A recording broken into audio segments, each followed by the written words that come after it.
and ended up in Boston. And his owner came from Norfolk up to Boston to reclaim him.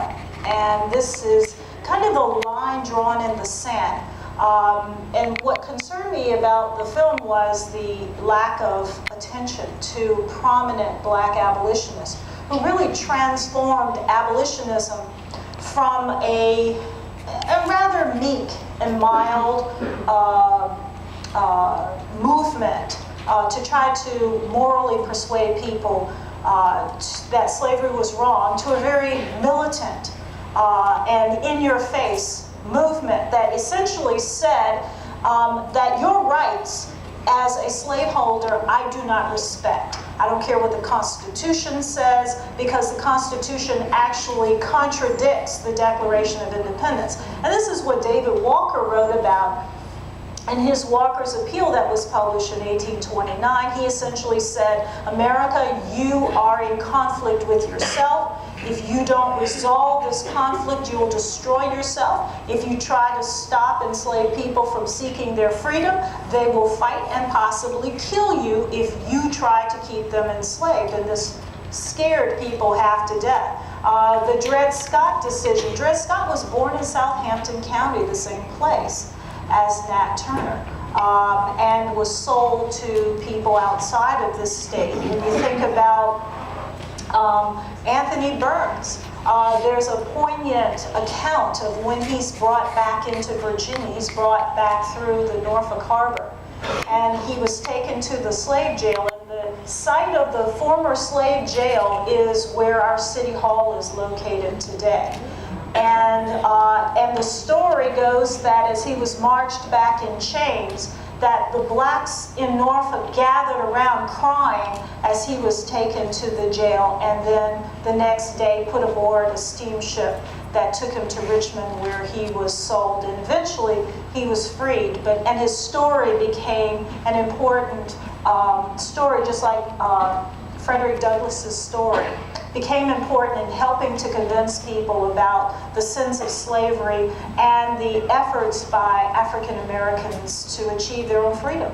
The story didn't talk about James Forten. James Forten was the one who convinced William Lloyd Garrison to take a more radical stance to slavery. He was a wealthy sailmaker in Philadelphia. So there's so much about the insistence, the constant insistence on African Americans to get their own freedom. And here in Hampton Roads, you had conductors on the Underground Railroad who served both here on land as well as stewards aboard steamships. Some of them operated schooners, and they secreted people out of this area and risked their lives, because if they were caught, they would be imprisoned or killed. Sharrieff, you want to add to that? I saw you nodding your head while Cassandra was speaking. She said everything. Not too much more I can add to that. Okay. The abolitionists the movement started kind of from a religious perspective, a moral perspective, this is wrong. But that didn't mean that they actually thought of African Americans, Sharrieff, as equals. Yeah, there was definitely a schism within the abolitionist movement. There were those that thought that it should just be a question of emancipating them and then maybe sending them back to Africa or to some other part of the world where they actually attempted to do so. There were those who felt that African Americans should be purchased, which begs the question of still seeing them as property. And then, of course, there was the political question that would be resolved once we get the passage of the 13th, 14th, and 15th Amendment. But there was definitely a schism within the abolition community about just how blacks should be effectuated and brought into the conversation. But the sad reality is that abolition had begun with black folk in the very beginning, once they came here up the James River in 1619. And so it didn't, in fact, become a biracial movement until sometime around 1830. But the original wing of abolition began right here in the South, in the Chesapeake area, where slavery was birthed in the first place, right here in Jamestown. Hampton, at that time, was called Elizabeth County. How many people learned this in high school? No. In your history classes? Why? Why is that?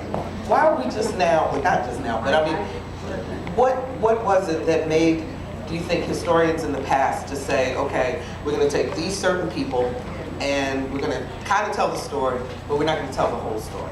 Go ahead. I would submit that most of it is driven by the textbook industry. And we have major textbook states, with Texas being that major textbook company.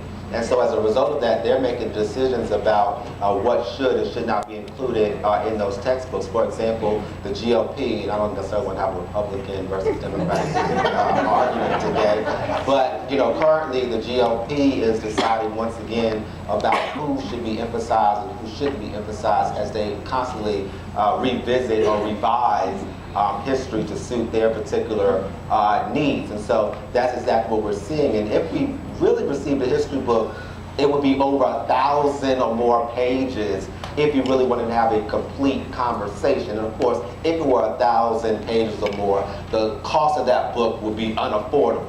So you have to make those conscious decisions, and unfortunately, we have to understand that there are supplementary materials that are available, but oftentimes people are not grabbing for those resources because of their own insecurities about how to teach it as our communities constantly change. And for example, the Civil Rights Movement and the Black Power Movement are two examples of social movements that brought the conversation about black folk to the front and center more than ever before, because we're breaking away and chipping away from white supremacy. So that's why the black conversation is coming back up again more and more.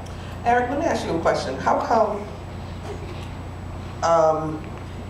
Garrison and others, prominent abolitionists, weren't arrested or, shut? They had the mobs that would come after them.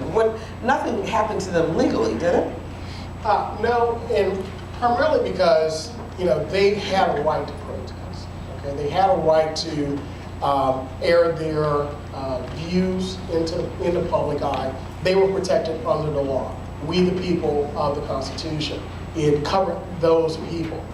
So now that doesn't mean that they were not threatened. That doesn't mean that they were not. Sometimes there are places where maybe rocks were thrown and things of that nature. And also keep in mind that the movement really didn't travel into the Deep South either at that time.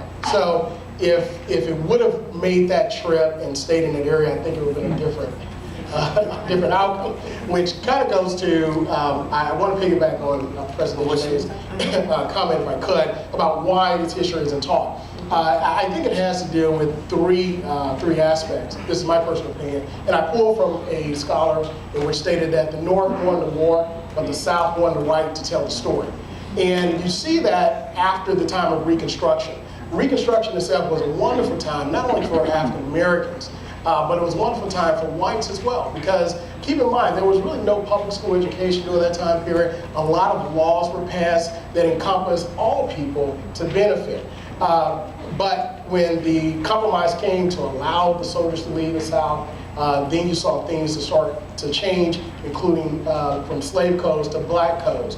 And you look at Plessy versus Ferguson, Jim Crow era, separate but equal, that legacy that you can also see there. Also, history itself is simply historic. So whoever that person is or people are in power have the right to tell their story the way that they want to tell their story. And finally, I believe it deals with self-confidence. Because in looking at this particular showing, I mean, it's a lot of emotional things there.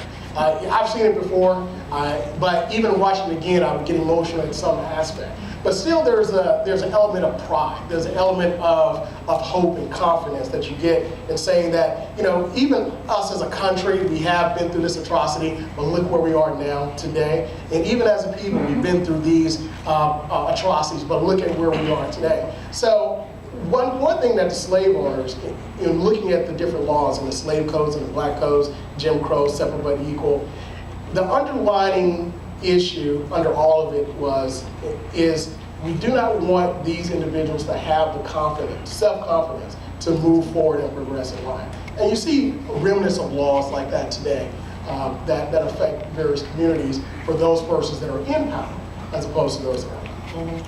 Cassandra,